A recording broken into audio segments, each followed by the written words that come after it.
Some time ago, a guy that lives in a state that looks like a giant oven mitt decided to start his own podcast. He's cooler than you. His favorite pizza topping is pineapple because he knows it makes you angry. This is CuJo's Corner.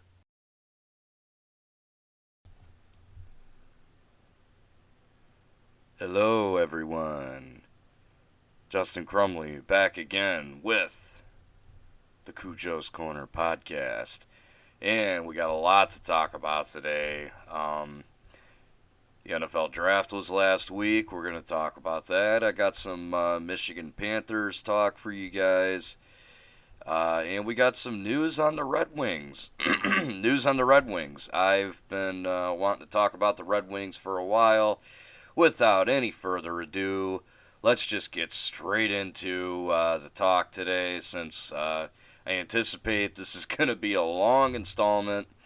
Going to talk about the Patriots draft, Lions draft, and like I said, we're going to go into some Michigan Panthers, and then we're going to end things with some news about the Detroit Red Wings. So before we get started with today's podcast, I'd like to first talk about my buddy Daniel DeRay of Mystic Heroes Theater. If you guys remember, a while back, I interviewed Daniel on the podcast when the Mystic Heroes Theater play Don't Feed the Sandworms, a parody of Dune, was going to be premiering on their YouTube channel. Well, they're coming back with another play. This one is called Captain Henry and the Justice Court. It is going from July 1st through July 3rd. And if you guys would like to donate money to the Mystic Heroes Venmo to help fund the play, I will have a link to that in the description below. Definitely be sure to help them out. Support independent art. I'm very big on that. And with all that said, let's get started on the podcast with some draft talk. So, last week was the 2022 NFL Draft. And it was a very interesting draft, to say the least. I'm not going to do, like, an analysis on the entire first round or the entire draft as a whole or anything like that. I'm only going to focus mainly on the Patriots and the Lions, since those are my teams.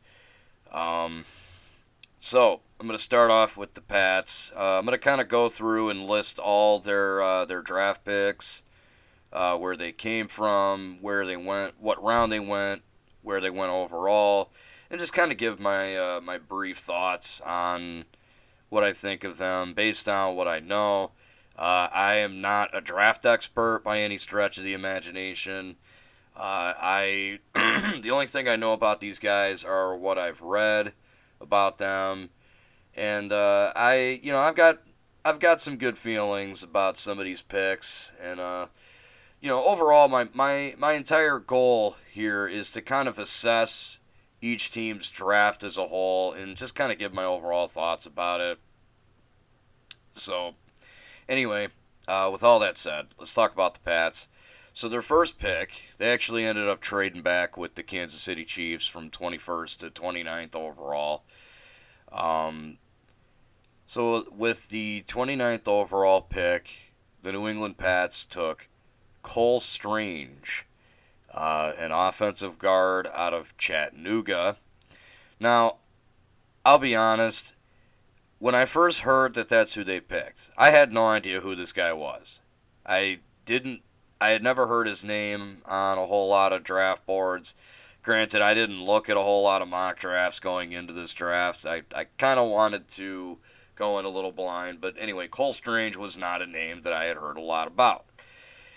So, the immediate reaction from everyone, and myself included, when I read about the projections on where he was supposed to go, this was a massive reach of a pick. Yeah, one could say, offensive linemen are always like a premium. It's kind of a position that you do want to favor in the first round.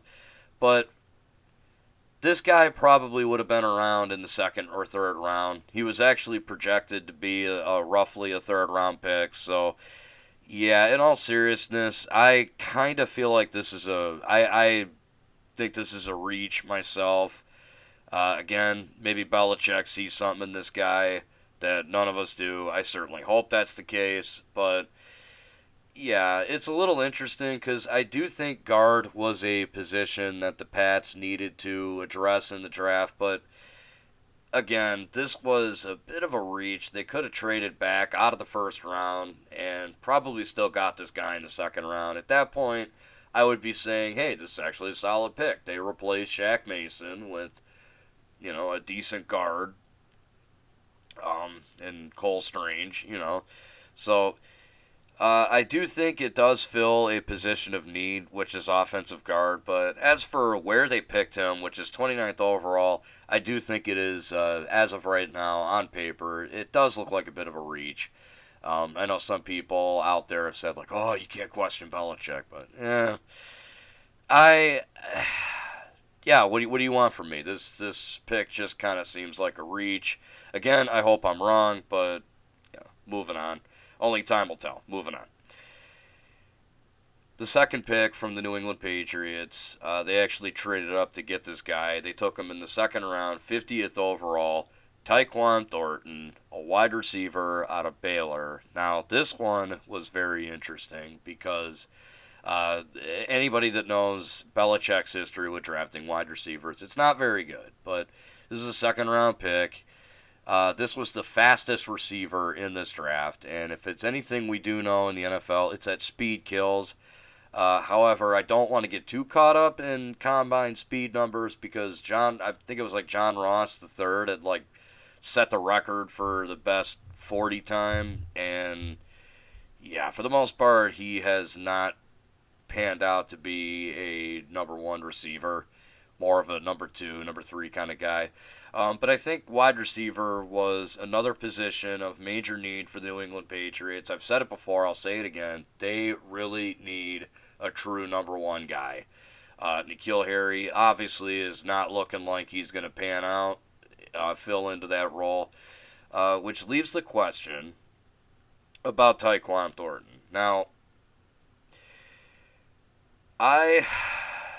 this one is a little interesting. So, I think this is actually a pretty solid pick for the Patriots. It's a different kind of receiver than what they normally take. This guy is more of a speed guy.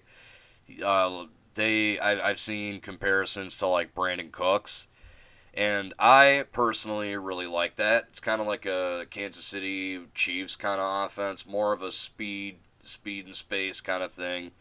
And I think this is something maybe like Belichick talked to Mac Jones, and Mac Jones maybe said, well, I'd like a guy who can, outrun cornerbacks and defensive backs, speed. I want guys with speed. I don't know. I haven't read anything, but I really like this pick. I think it's a second round pick. It's low risk, potential high reward.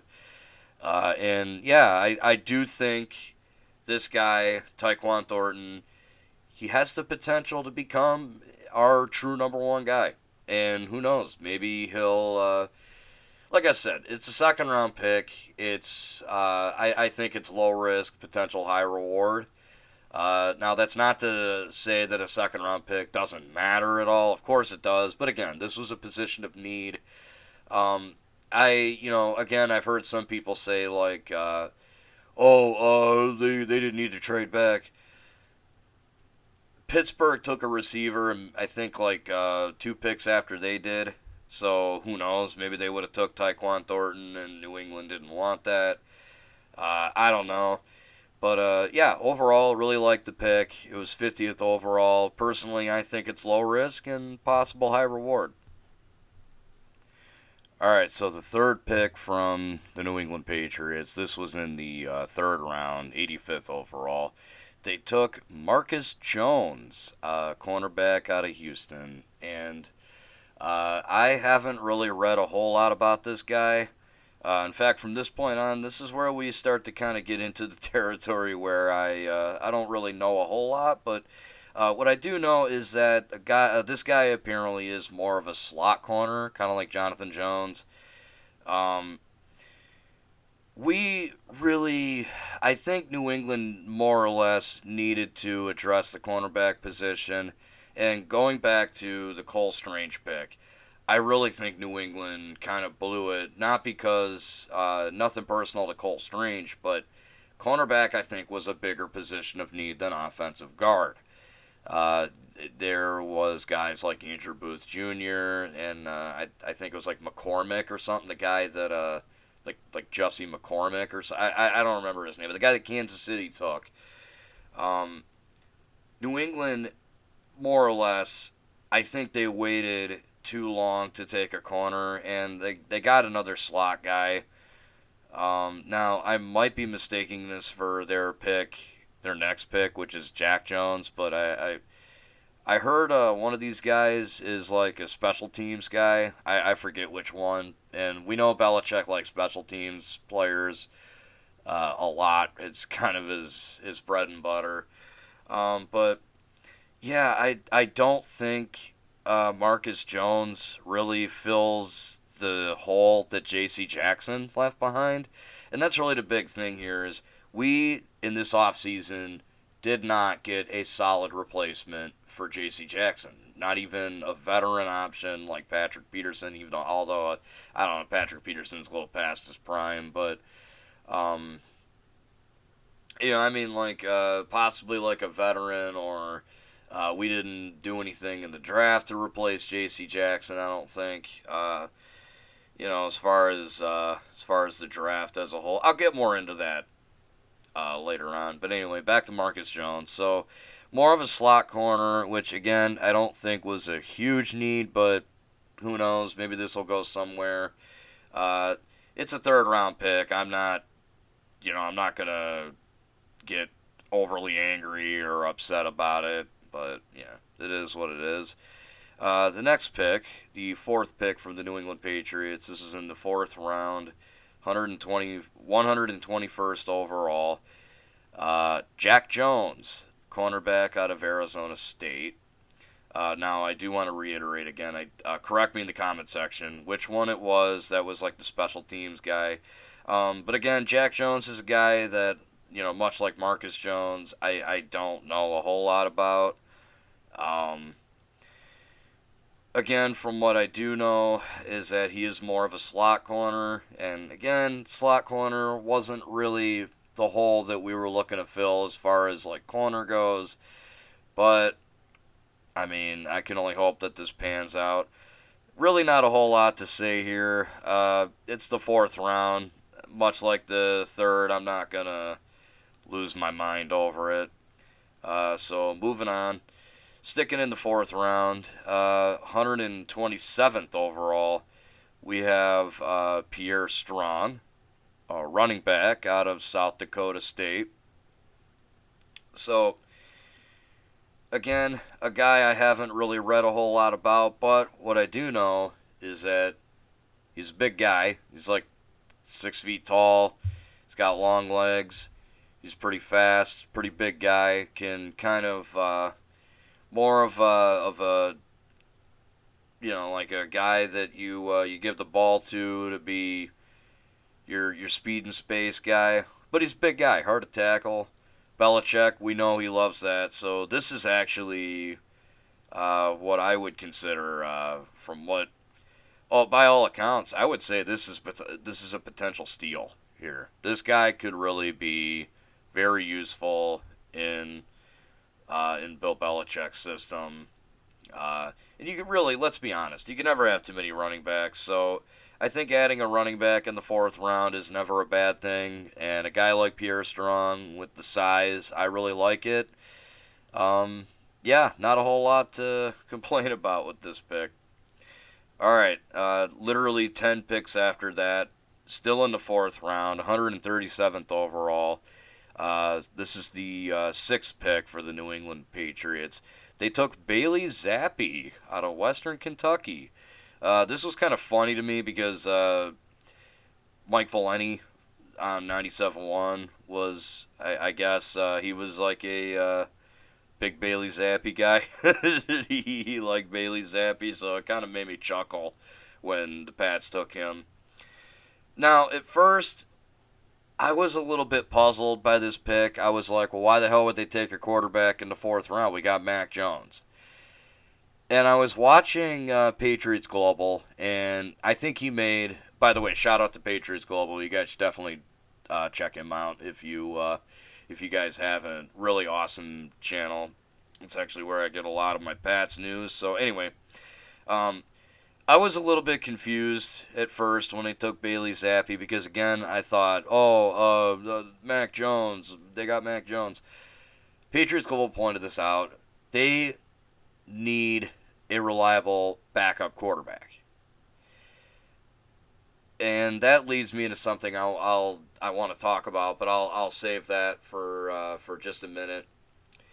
When you look at the Patriots' backup quarterback situation, you have Mac Jones as the starter. Okay, fair enough. Great. Not fair enough. That's great. Brian Hoyer, I'm sorry. I don't trust a game in Brian Hoyer's hands. He might be a smart quarterback. One of these days could be like a quarterback coach. I could absolutely see Brian Hoyer as a coach in the NFL one of these days, but as a player, there's a lot to be desired, and I think we've seen enough of him as far as like being the backup goes. Jarrett Stidham, I just personally don't think there's any shot at him. He just doesn't seem good. I don't think it's going to happen. So adding Bailey Zappi to the mix to be a reliable backup, I think is a pretty solid option.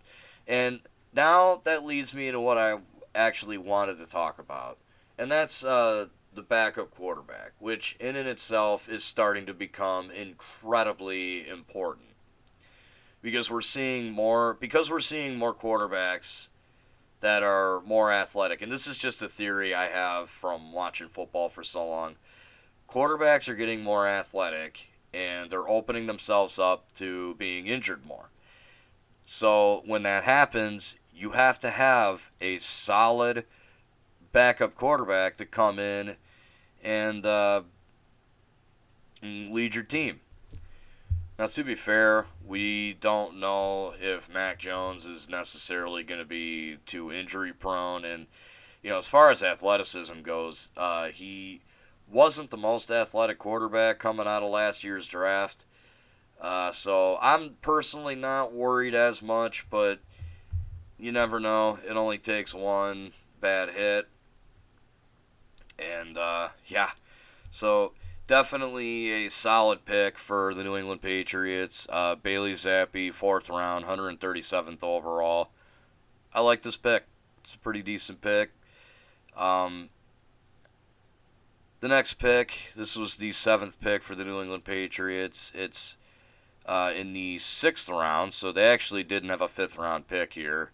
The 6th round, 183rd overall. Kevin Harris out of South Carolina, another running back. Again, a guy I don't know a whole lot about. I've only read maybe one scouting report on him, or draft analysis, not scouting report. But and again, listen to Patriots Global's video about him. From what I gather, he's more of a power running back, kind of a goal line guy, where if you're up on the goal line, you give it to him and he'll pound it up the middle. Kind of a quintessential Belichick running back, more of a power run game. And again, adding another running back to that revolver chamber of running backs. So, good pick, 6th round pick, 183rd overall. Really nothing to complain about.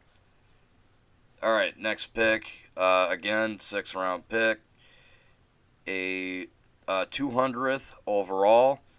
Sam Roberts, a defensive tackle out of Northwest Missouri State. So, yeah, this guy, again, don't know a whole lot, but what I do know is this guy was apparently not projected to even get drafted. So this dude was supposed to be an undrafted free agent, according to, I think it was like Pro Football Focus or something. Um, this is basically a quintessential Belichick pick. This is a guy that you're going to hear the name of quite a lot, I think. He's a big dude, defensive tackle. Um, wasn't supposed to get drafted at all. This is a guy that Belichick obviously sees the talent in, and I know I said that, like, I am going to question Belichick on his first round pick. I'm not going to question him with this one. This one seems like, by all accounts, a pretty solid pick. All right, so the ninth pick from the New England Patriots, again, sixth round, 210th overall. Jameson Heinz, LSU, a center. So Belichick, once again, adding some offensive line assistance. This one seems like a solid pick. A buddy of mine and I were watching some film on this guy, and my buddy actually played offensive line in high school and was kind of looking over the film with me, and it was interesting because he was actually telling me that he's actually a pretty solid pick overall. Seems like a good run blocking offensive lineman, which is more or less Belichick's style. Um, it does kind of seem like Belichick, like, this entire draft was mainly to focus on getting stuff to help Mac Jones in the offense, but I'll get into that in just a second. I got one more pick to talk about here. So yeah, Jameson Hines, I would say, honestly, it's not, even if this pick doesn't work out, it's a 6th round pick. 210th overall. Really no complaints here. Such as the fact that you can never have too many running backs. I don't think you can never have too many offensive linemen. You can never have too much depth at offensive line. So the final pick for the New England Patriots, number 10, not 10th overall, but, the 10th player that the Pats took in this draft. Andrew Stuber. They took him in the 7th round. 245th overall. He's an offensive tackle out of Michigan. So I've actually seen this guy. And, to tell you the truth, I don't know a whole lot about him. I don't remember hearing anything about how bad he was. And that's usually a good thing with offensive linemen. Like, if you've never heard of them, or I heard a saying when I was in high school from my baseball coach, who was also my high school's my high school's football team's offensive line coach. He said the best offensive lines are the ones you never hear about. And I do think that's true to an extent. I think when you're talking about like a solid run game, there's also there's evidence there. But yeah, with how analytical the game has gotten, it's really interesting. So again, as far as this pick here, Andrew Stuber, nothing to critique here, nothing to hate. It's just another offensive lineman. And when it comes to late round offensive lineman picks from Michigan, New England seems to do well. Last time they did it was Michael Onwenu, and he was one of our best guards. So he still is. So yeah, overall, like I said, I think this draft, when you look at it, save for the 2 cornerbacks in the 3rd and 4th round, this entire draft, and Bailey Zappi in the 4th, this entire draft just kind of felt like I'm going to build around my rookie quarterback. I'm going to give him some help up front, some guys to protect him on the offensive line. I'm going to give him a guy a pair of hands to throw the ball to, since he seems to do well with those guys. I mean, Nelson Aguilar is more of a speedy wide receiver, and he did pretty well with New England last year, at least the games he played. So this draft just overall felt like it was support for Mac Jones, and yeah, overall I don't hate it. I don't think it's a bad draft. It definitely there are a couple things I do want to address. One, they did not pick a linebacker at all. One of the guys I was hoping they would take in the first round was Nakobe Dean, and he ended up falling to the third. So I don't know. Maybe I was wrong about that. Maybe there's something about him that I don't know about. But they didn't take a linebacker at all, and you guys can laugh at me for this. I had no idea that Dante Hightower was no longer a Pat. So he's gone. Kyle Van Noy's gone. I think Jamie Collins is also gone. They brought Mac Wilson from. They got Mac Wilson in a trade for Chase Winovich. So yeah, the linebacker core. They got Jawan Bentley back. He's kind of the veteran. So and I mean that's solid. I like Jawan Bentley. So really no complaints there, but I do feel like they need to find their next like Dante Hightower-esque linebacker. Um, I think Cameron McGrone is supposed to come back this year, so we'll see where that goes. Yeah, linebacker was definitely a position that I felt like they needed to address, and they really didn't. And cornerback, they did take two corners in this draft, but again, from everything I've read, there are a couple of slot guys, and I think you needed to get someone that can protect the outside, similar to J.C. Jackson, because whether I want to admit it or not, and let's be honest, most Pats fans, we know this. Losing J.C. Jackson, it's a big loss. It's a huge loss, and in my opinion, I don't think we did enough to quite cover for that. So, yeah, this draft kind of left a little bit to be desired. And like I said, I still think Belichick reached in the first round, taking Cole Strange, 29th overall. But yeah, I don't think it's necessarily, don't get it twisted. I'm not saying it's a bad draft. It's just, I think it could have been better. But as far as building around Mac Jones in the future, I got no complaints. But I want to know what you guys think. Fellow Pats fans, be sure to let me know in the comment section below what you think about the New England Patriots draft. And yeah, with all that, let's move on to the Detroit Lions. Alright, guys. We're going to move on to the Detroit Lions draft now. They ended up selecting 8 guys in this draft.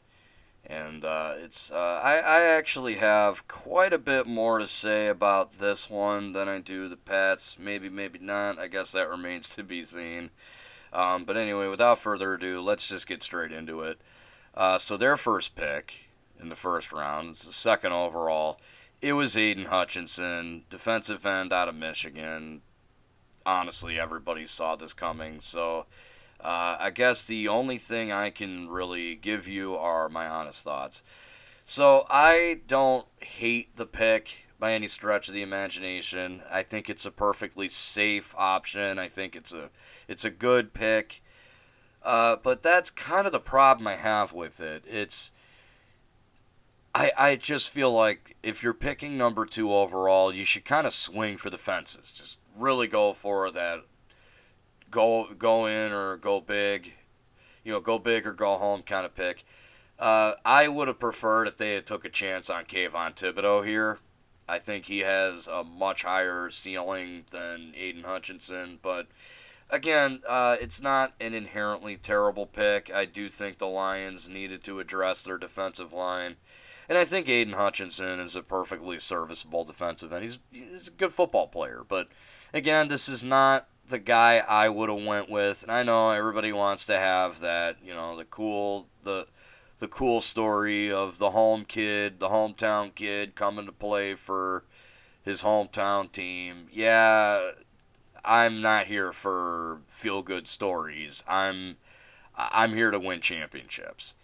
And I just think you're picking number 2 overall. I think you got to go for something a little bigger. You don't go for the safe option. Don't go for, oh, what's the safe option? I think Jacksonville kind of did the same thing with Trayvon Walker. I know a lot of people think like, oh, well, if they're not going to, the Lions don't take Aiden Hutchinson, they should take Trayvon Walker. No, I think that's even less desirable than Aiden Hutchinson. Again, I know everybody, a lot of people were talking, a lot of owners seem to really love Trayvon Walker's combine numbers, but number 1 overall, kind of a stretch to me. Number 2 overall, whatever. I'm glad the Lions didn't do that. So overall, my thoughts on Aiden Hutchinson. It's a good pick. It's not the pick I would have went with, but you know what? It is what it is. I knew the Lions were gonna go with that one, so yeah. Not really much else to say. Moving on. So the second pick from the Detroit Lions, this was 12th overall. They packaged the 32nd and 34th pick and gave them to Minnesota to move up to this spot. And they took Jameson Williams, Alabama wide receiver out of Alabama. Sorry. So this was a surprise for me. I didn't think the Lions were going to move up. They were very bold in this first night. They moved up. They took a guy like Jameson Williams, who is coming off of a torn ACL, literally right in the national championship game against Georgia. But before that, he was listed as the top receiver in the draft. This is a pick. This is a very risky pick for the Lions. But I'm going to be honest, guys. I love it. I'm all in. This is perfect. I think Jameson Williams has a very high ceiling. Everything I read about the guy is that there's nothing but praise. This is more of a make it or break it pick. And what I really love is that Brad Holmes is more or less kind of, the buck stops with me. I did this. I'm taking a risk on this guy. I love it. I think that's what the Lions need to do. They need to start taking more risks. Risks. Jesus Christ. They need to start taking more risks. They need to start taking chances. And this was an example of them taking a chance. Now, will it work? Only time will tell. But as of right now, I really like this pick. So their third pick was, this is in the second round, 46th overall. It's Joshua Pascal from Kentucky. Now, he's a defensive lineman. Now, I've only read a little bit about this guy. I don't know a whole lot. A lot of what I have read, though, is that this was a pretty solid pick, and Detroit fans should be pretty happy with this one. So there you go. Shortest draft analysis ever. Probably the worst, too, but moving on. So their fourth pick, this was in the third round, 97th overall. It is Kirby Joseph, a safety out of Illinois. So safety was definitely a position I think the Lions wanted to address. And some mock drafts I remember hearing had them actually taking Kyle Hamilton at number 2. I think that would have been a major reach, only because I don't really like the idea of picking a defensive back in the top 10, but, just my philosophy.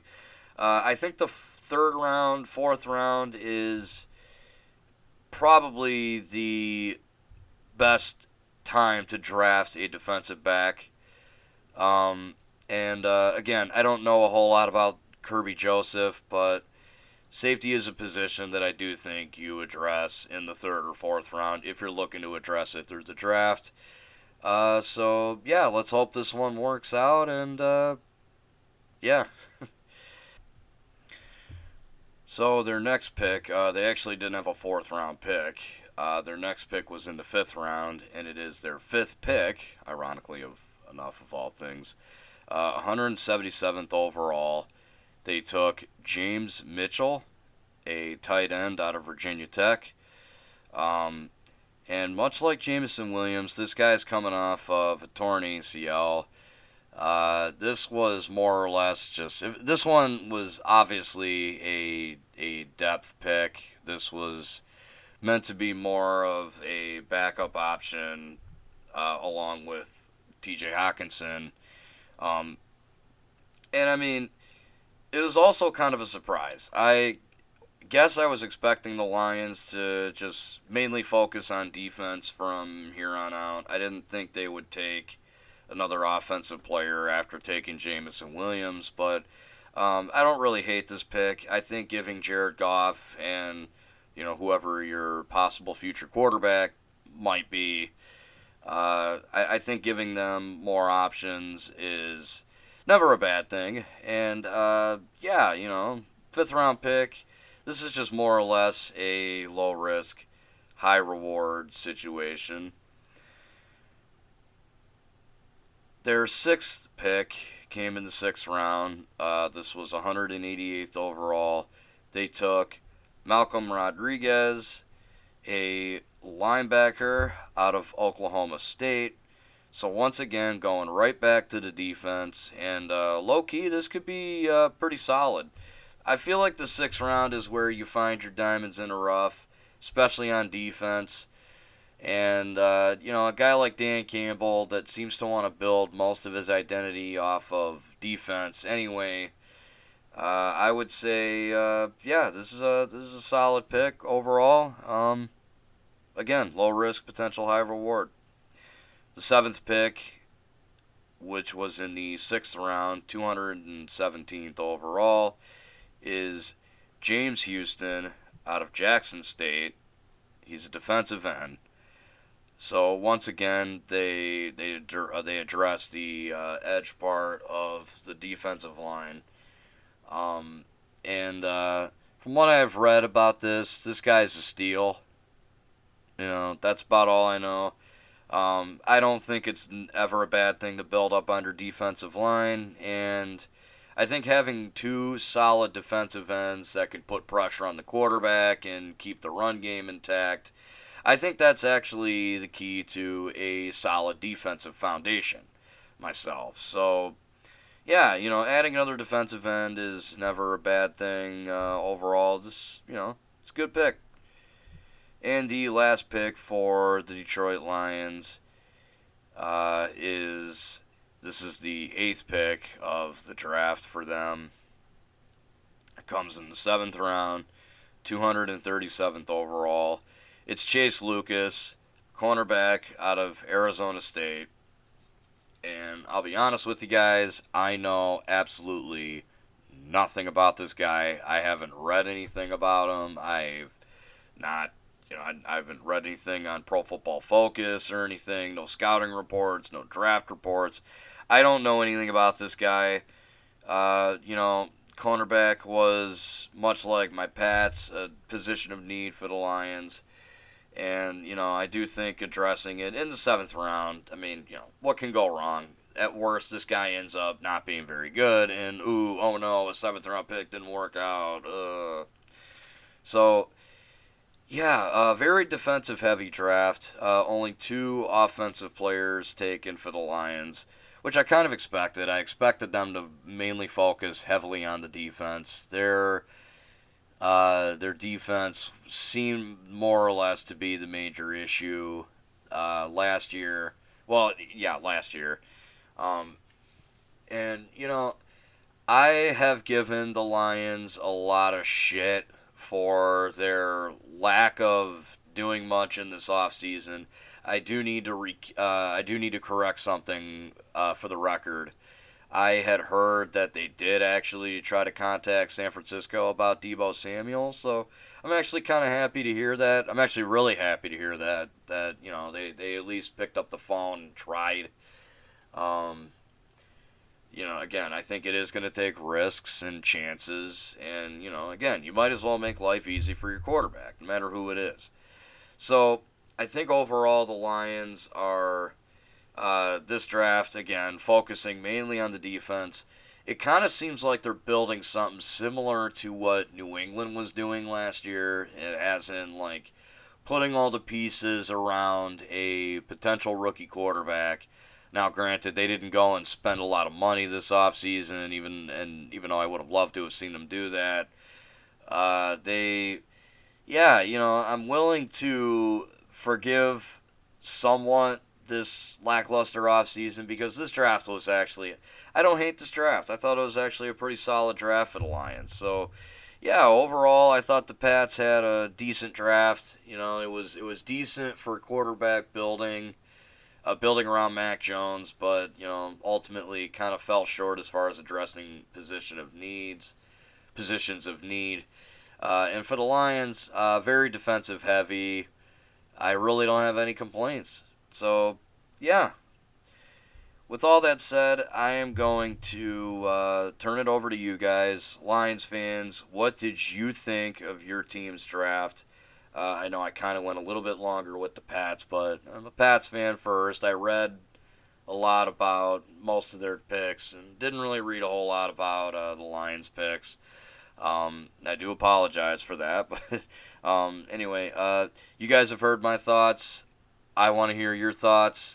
What are your thoughts on the Lions draft? What do you overall think of how they did in this draft? Let me know in the comment section below. And with all that said, we're going to move on to the USFL, the Michigan Panthers.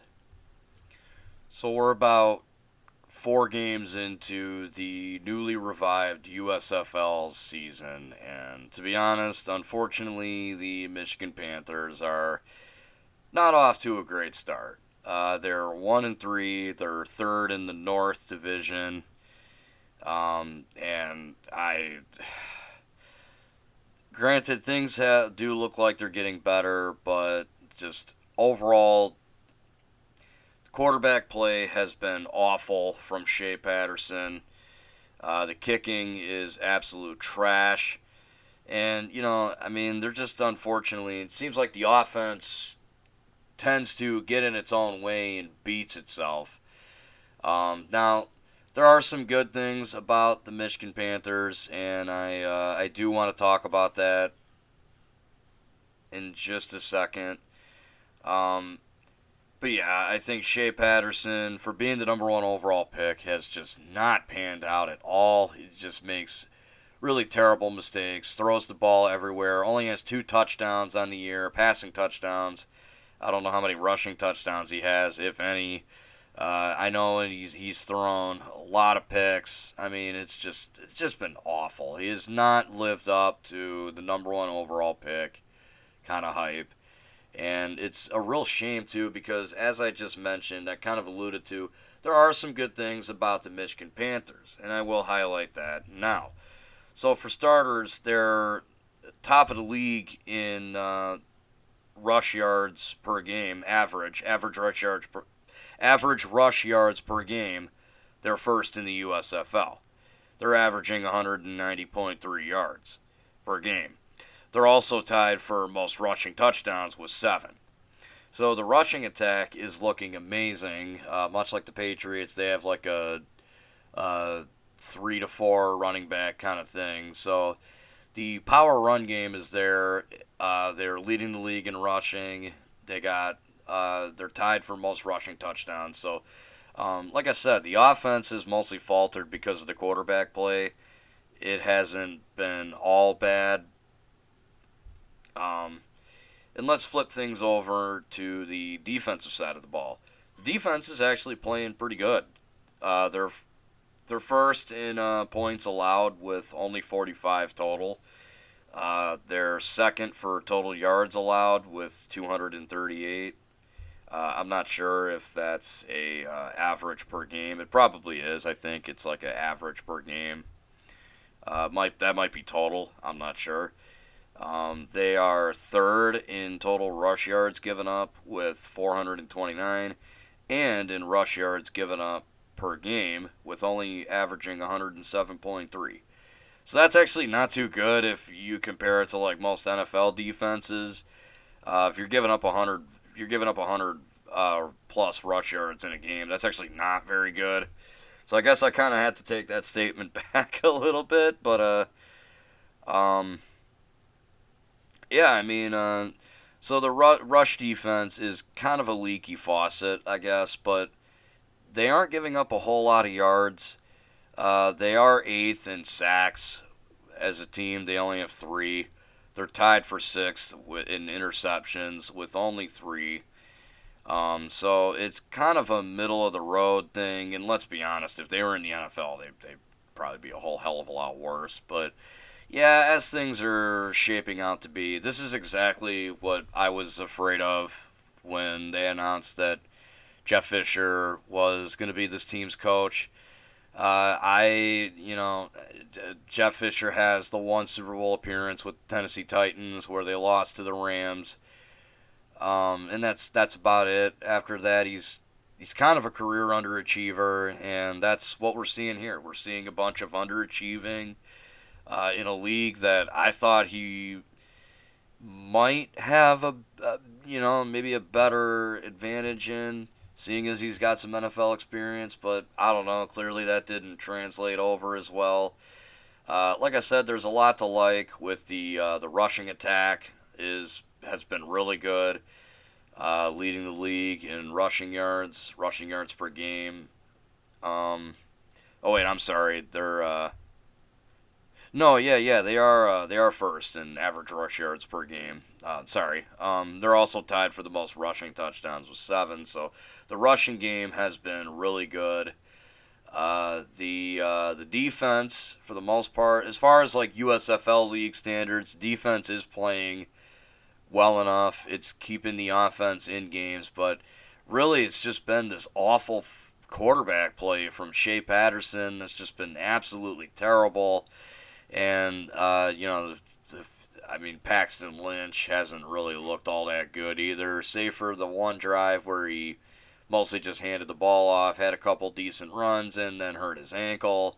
I believe that game was against Pittsburgh, where they actually have their only win of the season, and it was a shutout, 24-0. So there are some things to kind of latch onto and like, but overall, this doesn't look like it's going to be a good year for the Michigan Panthers in the revival year, the first season of the newly revived USFL. But with all that said, I'm going to turn it over to you guys. If you have anything you want to comment on as far as the Michigan Panthers go ahead and let me know in the comment section. Anything you want to get off your chest, I'd love to talk to some fellow Panther fans. Why the hell not? Let's get a conversation going. But anyway, with all that said, let's move on to some Detroit Red Wings news. So Steve Yzerman has decided not to renew Jeff Blashill and the rest of that staff's contracts, meaning they will be hiring a new coach. So I did some digging before I came on and wanted to talk about this because, to be honest, I agreed with Yzerman. I really liked that they didn't renew Jeff Blashill's contract. They decided not to bring him back. I didn't really think Jeff Blashill was all that good of a coach, but I didn't want to come on here and just be like, I like this. He's terrible. The end. And then that was it. So I kind of wanted to do a bit of a deep dive, and Yzerman had done a press conference talking about why he got rid of Jeff Blashill, and he cited a lack of progression on defense, and that is what ultimately sealed Jeff Blashill's fate. Now, before I went and did some research and did some digging on some numbers, I kind of wanted to see where defensively where the Wings were at, like as a team. Now, I'm no hockey expert. I don't know how they base a team's defensive performance. One thing I will say that something I noticed throughout the entire season, they would give up a lot of shots on goal. There were nights where they were outshot like, I swear there'd be games where they'd be outshot like 10-1, 20-2. I mean, there were nights where it was just ridiculous how outshot they were. There was just absolutely no offensive ability whatsoever.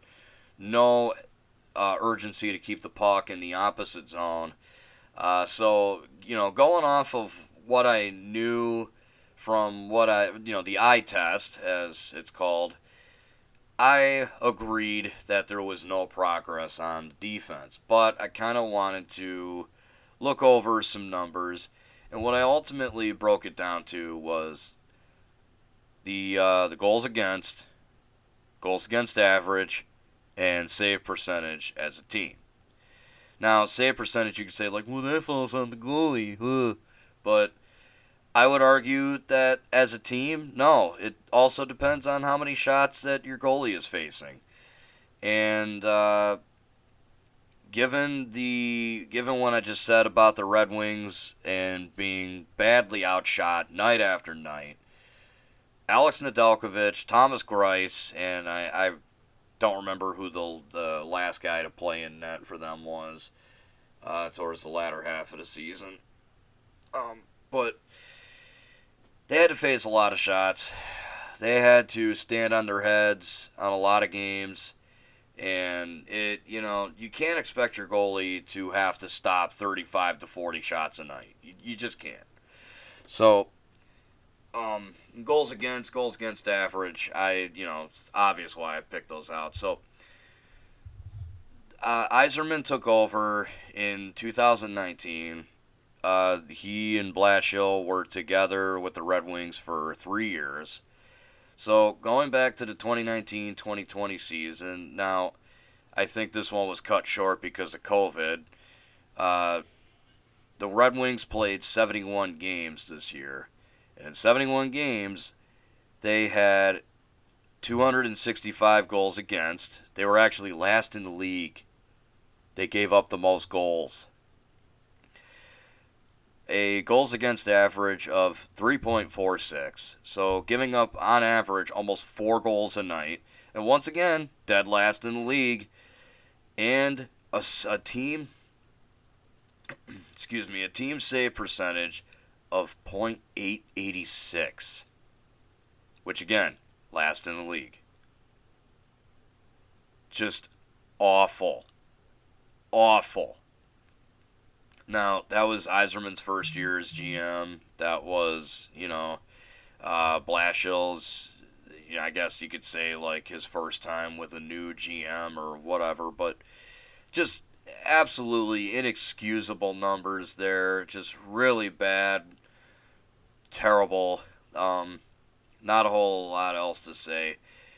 Move on to the 2020-2021 season. Now, this one, again, was shortened due to COVID. There was only 56 games that the Red Wings played anyway, and I don't think that includes postseason, but the Red Wings did not make the postseason. So they were actually pretty middle of the road here. They had 168 goals against.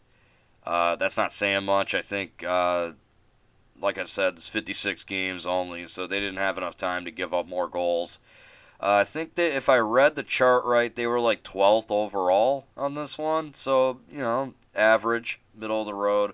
But again, this was a shortened season, and I think the Flyers gave up the most goals that year. And to be honest, the Red Wings were not too far behind from the Flyers, so it's very possible that they could have ended up leading in goals against in 2020, the 2020-2021 season as well. They had a goals against average of 2.86, which was 11th overall. Again, you have to keep in mind, this is a shortened season. These are not great numbers. And a save percentage of .906. So, definitely better than the previous year, although they were 16th overall in the league. And I do firmly think that if they had played more games, these numbers would look a whole hell of a lot worse. Now, one could say, like, oh, but you can't count that. Blashill's contract was up for renewal, so whatever. It is what it is. Now we're going to look over the this past season, 2021-2022 season. This was a full season, 82 games, and oh boy. So, goals against, they were second worst in the league, 31st overall. Only Montreal was ahead of them. The Red Wings gave up 310 goals.